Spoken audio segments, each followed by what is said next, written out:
नमस्कार मित्रांनो, आज आपण एका अशा सत्य घटनेबद्दल बोलणार आहोत जी घडली होती उत्तर प्रदेशातील मथुरा जिल्ह्यात 2014 साली. ही कथा आहे प्रेमाची, पण त्यात आहे घरच्यांचा विरोध, पळून जाण्याचा निर्णय, खोटं मृत्यूचं नाटक, पोलिसांची तपासणी, DNA रिपोर्ट आणि अखेरीस उलगडणारं धक्कादायक सत्य.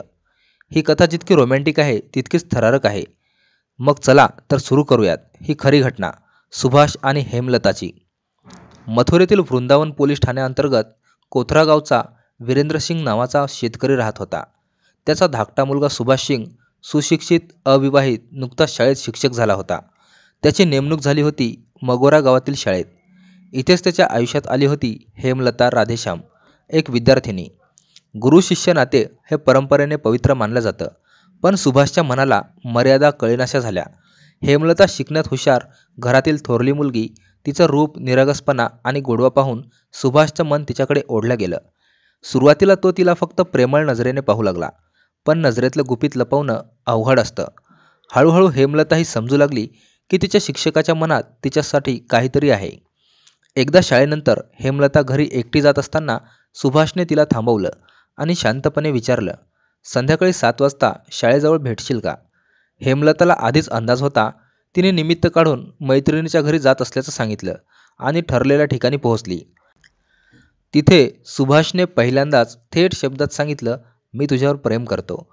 हे ऐकून हेमलता थोडी घाबरली, पण तिलाही त्याच्याबद्दल आकर्षण होतं, म्हणून तिनेही आपल्या मनाचं दार उघडलं. त्या दिवसापासून सुरू झाला त्यांच्या प्रेमकथेचा नवा अध्याय. आता दोघेही शाळेतच नव्हे तर बाहेरही भेटू लागले. एका झाडाखाली बसून भविष्याची स्वप्न रंगवू लागले. आपलं लग्न तर झालं, घर कसं असेल, आपण मुलांना कसं शिकू, अशा अनेक गोड कल्पना ते एकमेकांशी शेअर करत होते. पण त्यांना ठाऊक होतं की हे नातं सोपं नाही, कारण त्यांची जात वेगळी होती. हेमलता मुलगी असल्याने तिच्या वडिलांची मानहानी होऊ शकत होती आणि गावात जातपात अजूनही मोठा मुद्दा होता. गावकऱ्यांनी हळूहळू हेमलताच्या वडिलांना राधेश्यामला कान भरायला सुरुवात केली. तुमची मुलगी एका शिक्षकाच्या मागे लागली आहे. हे ऐकून राधेश्याम हादरले. त्यांनी लगेच मुलीला घरी बोलावून रागावलं, समजावलं.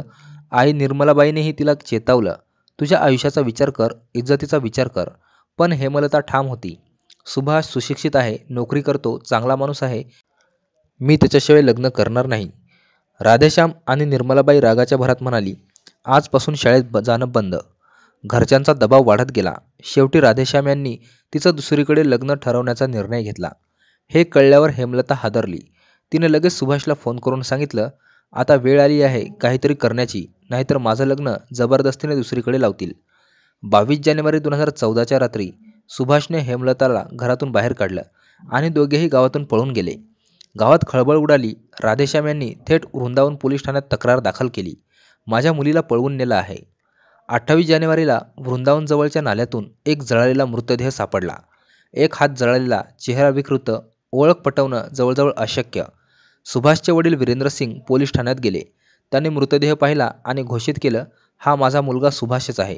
त्यांनी सांगितलं, त्याच्या हातावर नाव कोरलेलं होतं. ओळख पटू नये म्हणून हात जाळला गेला आहे. यानंतर वीरेंद्र सिंग यांनी थेट राधेश्याम आणि त्यांच्या नातेवाईकांवर सुभाषचा खून केल्याचा आरोप लावला. गावात तणाव, पोलिसांचा दबाव आणि चौकशी सुरू झाली. मृतदेहावर विधिपूर्वक अंत्यसंस्कार झाले, पण पोलिसांना संशय होता. त्यांनी DNA नमुने लखनौ फॉरेन्सिक लॅबमध्ये पाठवले.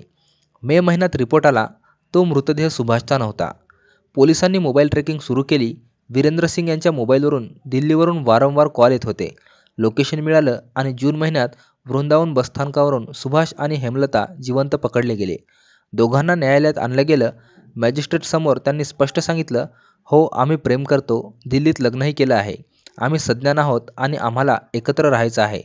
हे सगळं ऐकून सगळेजण स्तब्ध झाले. हेमलताची वैद्यकीय तपासणी झाली. त्यातून धक्कादायक सत्य बाहेर आलं. ती 3 महिन्याची गर्भवती होती. कोर्टाने स्पष्ट केलं, दोघं सज्ञान आहेत, त्यामुळे त्यांना एकत्र राहण्याची परवानगी दिली जाते. मग प्रश्न उरला, नाल्यातला तो मृतदेह कोणाचा होता? तपासात कळलं की तो हरिनाथ शर्मा नावाच्या गरीब मजुराचा होता. तो दारूच्या नशेत भांडणात मारला गेला. त्याचा चेहरा जाळून मृतदेह नाल्यात फेकण्यात आला. पण वीरेंद्र सिंग यांनी पोलीस आणि समाजाची दिशाभूल करण्यासाठी खोटं सांगितलं. हा मृतदेह माझ्या मुलाचाच आहे, कारण ते पंचायतीचा दबाव, पोलिसांचा त्रास आणि समाजाच्या नजरा यातून वाचू इच्छित होते.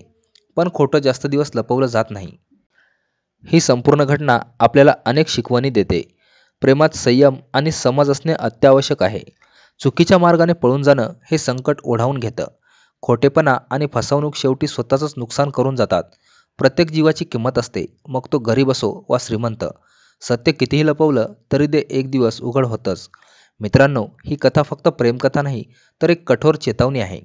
जर सुभाष आणि हेमलताने कायद्याचा मार्ग निवडला असता तर इतका गोंधळ, पोलीस केस, तुरुंग आणि निरपराधावर आरोप झालेच नसते. तुम्हाला काय वाटतं? प्रेमाच्या मार्गात योग्य निर्णय घेणं किती महत्त्वाचं आहे? तुमचं मत कमेंटमध्ये नक्कीच सांगा. व्हिडिओ आवडला असेल तर लाईक आणि शेअर करा आणि अशाच सत्यकथा ऐकण्यासाठी आपल्या चॅनलला सबस्क्राईब करा. तोपर्यंत स्वतःची आणि आपल्या कुटुंबाची काळजी घ्या. धन्यवाद.